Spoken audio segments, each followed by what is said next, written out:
Dokumentation af sinusrelationen. A delt med sinus A er lige med B sinus B er lige med C sinus C.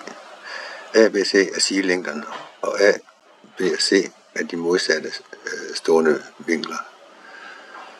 Kan ses her på tegningen. Den er retvinklede trekant ACD. AC lige med B, hypnosen, og vinkel A er stadig A.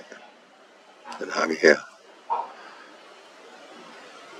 Trekant CBD er BC lige med A-hypnosen. Så har vi den her.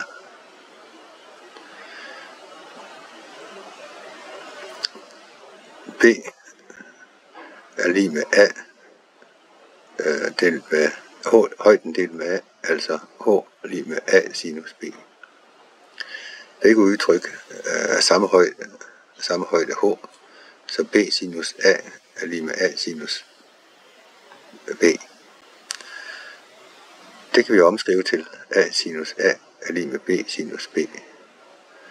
Hvis man tegner højden fra en af de andre hjørner, får vi tilsvarende A sinus er lige med C sinus.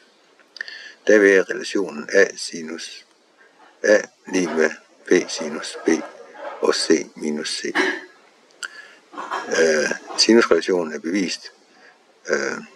De følges af, men samme højde kan udtrykkes ved forskellige sider i trekanten.